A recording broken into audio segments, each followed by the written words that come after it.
Hello and welcome to Melbourne, Australia, and Mr. Bergs in the bag.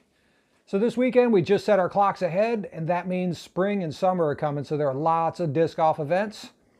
And I pretty much have my bag sorted out. I've been doing a lot of field work and testing different discs, and a lot of things have come in and out.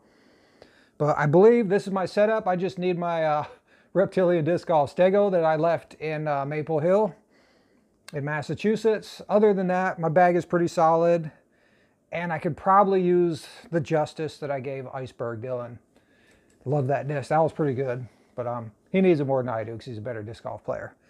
So here we go. I am going to start with, okay, so my bag, I basically start most stable to least stable, drivers, fairway drivers, mid-ranges, and then putters. So we'll start with the most stable, and we will work our way down to slower speed discs. So right here we got my fourth circle Taipan. So this disc right here has a custom flame job done by Philosophical Disc Dies. Absolutely love this disc. If anyone's ever thrown a four circle Taipan, super stable. You can throw this into any wind. Crazy good disc, nice utility disc. Moving on, I have this Nuke, which is crazy overstable. Like, I don't know what's wrong with this disc, but it's just as stable as the Taipan. So I've tried to set my bag up to have two of every disc. So if I lose one, I have a backup or a replacement. So then we got the Nuke. Moving on, a little less stable is this RPM disc Kahoo. Blue metal flake, beautiful disc, lovely. Super pretty stable. Not as stable as the Taipan or the Nuke, but just comes down a notch. Really good disc, and it goes really far. Like, this thing bombs. I love this disc. RPM did a nice job on that. And getting to a little less stable, we got right here our Disc Mania Enigma. This is a really underrated disc.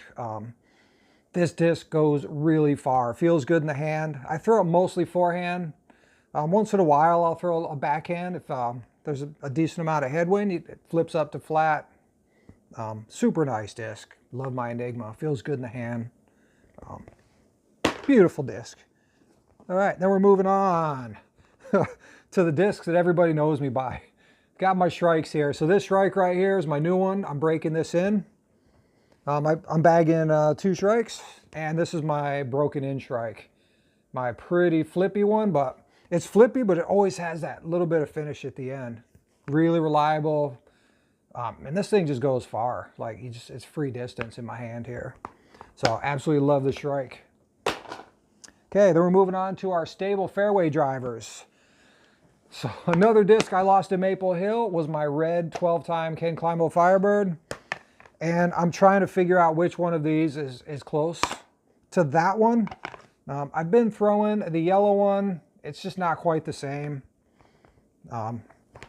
Yeah, so I don't know which one of these is going to end up staying in my bag, but I'm kind of throwing both of them back and forth to get a feel for them.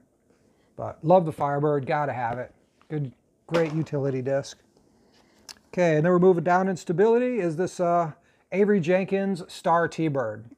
Backhand, forehand. Absolutely love this disc. It's actually really stable for a T-Bird. Yeah, if I could get another one of these, that'd be awesome. But yeah, Avery Jenkins T-Bird, beautiful disc. And then I go to my G-Star Thunderbird. So this disc flies pretty similar to the Avery, but it's just a little bit grippier. So when it's raining or it's cold, the G-Star Plastic just feels better in my hand. So they both have about the same flight, but this one just feels a little bit grippier in those colder, wetter conditions. All right, moving on. This is a special disc I got out of Colorado. The factory gave me this one, and this is FD3, the European Open 2022 Metal Flake FD3. Super pretty disc. Absolutely love it, and it's actually a little less stable than those two discs. Feels good in the hand. Beautiful disc. Absolutely love this guy. All right, and then we're moving on to our Momentum discs. My buddy Linus, that's what the L is on there. My buddy Linus gave me this super swirly momentum disc pretty fly. It flies similar to a Sidewinder, but it just goes really far. It feels good in the hand. It's smooth, like it's comfortable. It's a great disc. If you ever get a chance to throw any momentum, get a hold of one of these guys. And then if you want something that has a little more glide and is a little bit less stable, I bagged the Momentum Nice. So this thing actually has a 7 glide, and it's great for turnovers, backhands, has a nice little finish at the end. It's supposed to be less stable than what this one is, but I believe it'll beat in to exactly where I need it to be. But nah, it feels great in the hand, and just want to thank my friend Linus in Sweden for hooking me up with these 2 momentum discs and getting me started. There's some on the Bergs Bags website. So Thor sent me a whole box of them, or I purchased them. So to spread momentum discs. Then I have the cow. A lot of people know about the cow. So my son Dylan gave me this a couple of years ago, and this is actually a Prodigy F5. Pretty flippy, but this feels so good in the hand. It's one of my favorite discs in the bag. I love it, but I don't throw it a lot because it's just a color that gets lost. So that's one of those irreplaceable discs in my bag that I only use for special occasions. Then we have this guy here. This is a prototype 4-circle Firehawk. I mean, you could throw this thing at a massive amount of hyzer and it will like flip up and still carry to the right.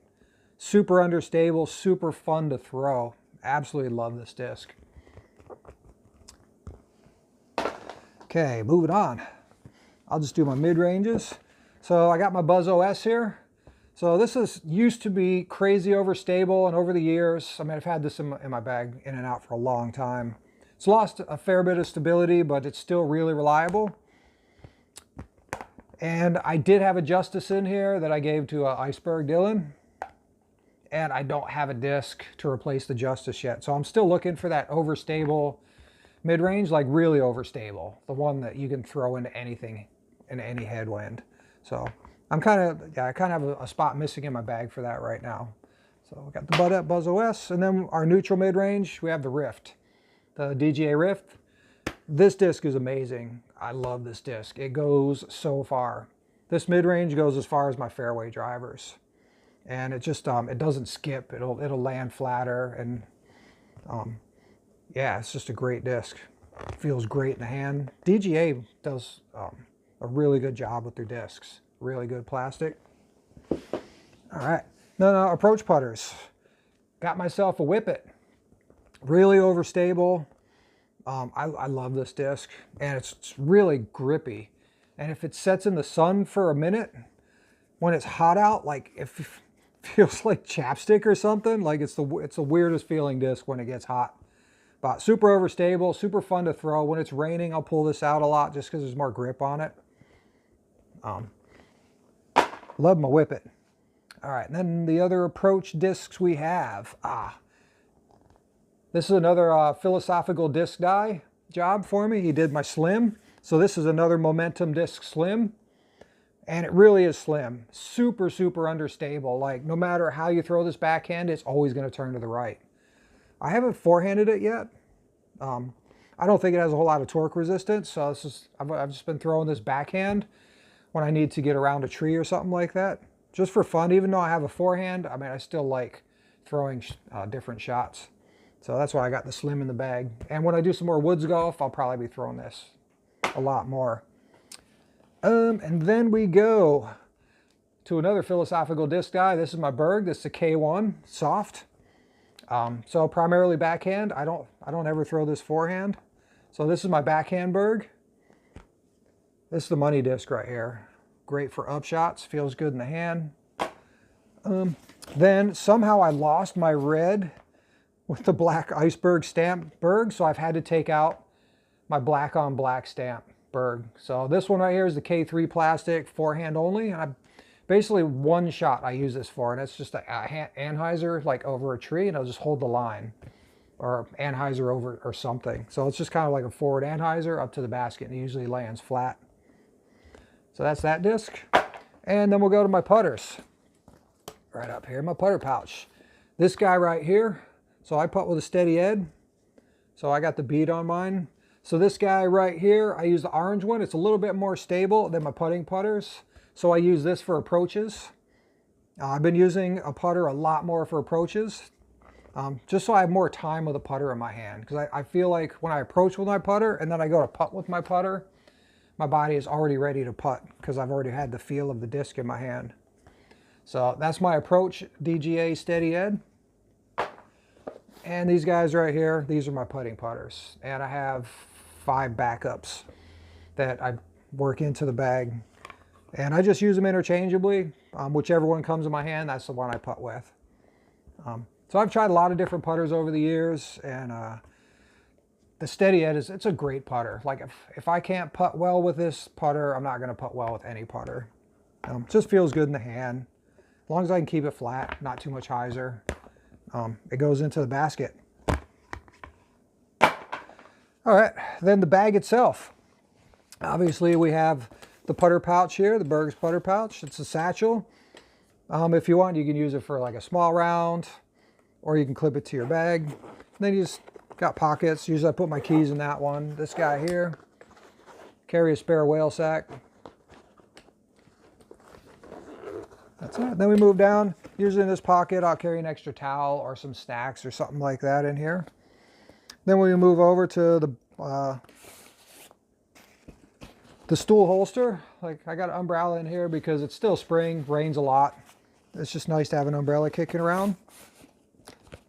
Move in to one of my long outer pouches. I just clip my towel. So I have my towel in here, and then I have a couple small towels here in the bottom. So that keeps my towel out of the rain. Keep it nice and safe and dry. Then we have a zipper pouch over here. This is where I keep my Bergs Mini. So Stefan Grip 'em and Rip 'em products out of Sweden. He made me this resin mini, which is really cool. He makes some awesome stuff. He makes the zipper pulls that are on here. He makes the knee pad that I have in the other side that I'll show you in a second. And he just makes all kinds of camera straps and all kinds of stuff. Actually makes them by hand.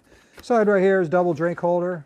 I usually carry 2 bottles. I'll carry one of a sports drink or water, and I'll carry a coffee or an energy drink or something like that. This pocket over here, carry my rangefinder, and I carry a tacky sack in here. So these are made up in Queensland by my friend Aaron Morton. So he and his partner make these to help him fundraise for his disc golf. It fundraised his trip to Worlds to Croatia this year. So I really like supporting local people if I can. So then in our top long pocket up here, this is where I keep my knee pad, made by Grip 'em and Rip 'em. Absolutely love this thing. And yeah, I just keep that hidden right here in the pocket. I don't expand out the pockets. If I did, like if I wanted to put my jacket in there, I'd expand the pocket out, and there's all the room in the world for that. You can carry more discs here if you'd like. Yeah, this thing's just stable. It just sits on my cart. I don't need to strap it in or clip it in or anything. It's never fallen off my cart. So, got the nice hard rails, and yeah. There is a video online if you want to check out the Iceberg V3. In my opinion, this is literally the best disc golf bag on the market. And not to mention the price of this bag. You're not going to find anything like this. So it'll come to you flat packed. You put in your 6 supports, put in your 2 dividers, and away you go. And then it's all ready to get your Grip 'em and Rip 'em zipper pulls. I mean, I absolutely love it. It's hard to have a bag without the zipper pulls. It just makes your zippers open and close so much easier. So there you have it, guys. Thanks for watching, and I'll see you on the next one. Don't forget to subscribe. Don't forget to comment.